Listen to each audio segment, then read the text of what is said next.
She transferred into the school halfway through the semester. Her name was Nyla. She kept her schedule in hand, spoke only when necessary, and stayed out of conversations that didn't concern her. She didn't correct anyone's assumptions.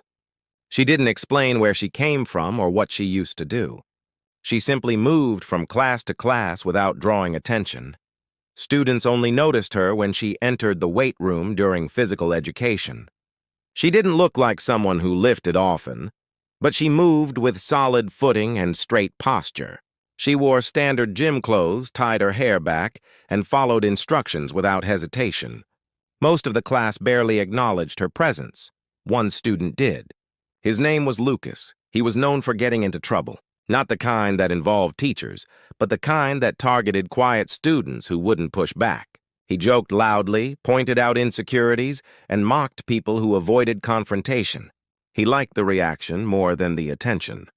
When Nyla showed no reaction, he took it personally. He started with comments about her being too serious and questioned if she could even handle normal workouts. She didn't look at him. She didn't respond. That bothered him more than any insult could have. During a group drill that week, the class practiced partner conditioning with light pads and footwork. The coach explained that it was not full sparring and warned them against any knee strikes or contact above the waist. Students rotated through partners. Nyla completed each round without issues. Lucas watched her from across the room and waited for a chance to push things further. When pairings changed, he stepped in as her partner before anyone else could. The coach allowed it, reminding everyone about control and respect. Nyla held the pad while he threw sloppy body kicks to test her steadiness. She braced and absorbed the impact without overreacting. She didn't flinch or stumble. She didn't show irritation or fear.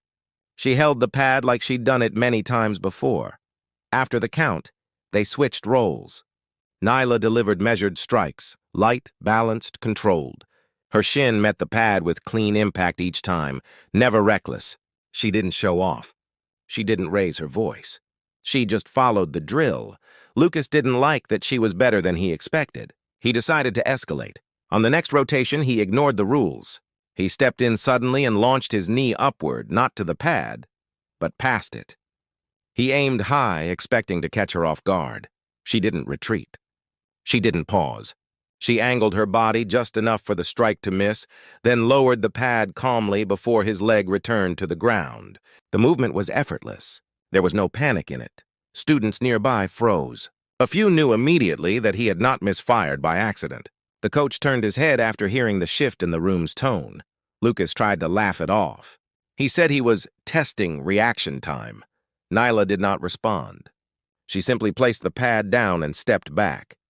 The coach ended the drill early and dismissed Lucas from the floor. There was no argument. No excuses that held up. Nyla returned to the group without complaint. After class, 2 students asked how she reacted so fast. She answered calmly that she had trained in Muay Thai since she was young. They didn't believe her at first, until one of them asked about her stance and she explained small details only a trained fighter would know. She didn't mention that she had won national youth tournaments. She didn't mention that she spent summers training internationally. She didn't say she had held a title at 17. None of that felt necessary. By the next morning, word had spread quietly. No video surfaced, but enough people had seen what happened. Lucas avoided her completely. He didn't mock anyone during class that week. He didn't challenge her again. Nyla never talked about the incident. She showed up the next day the same way she always had, calm, focused, and silent. The only difference was how others looked at her now. They stopped assuming silence meant weakness. They stopped guessing what she could or couldn't do. No one had to announce her background or repeat the story. The moment spoke for itself. She never raised her voice. She never escalated. She never harmed him.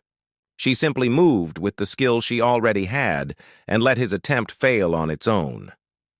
In a place where posturing and noise usually dictated status, one quiet reaction changed the dynamic more than force ever could.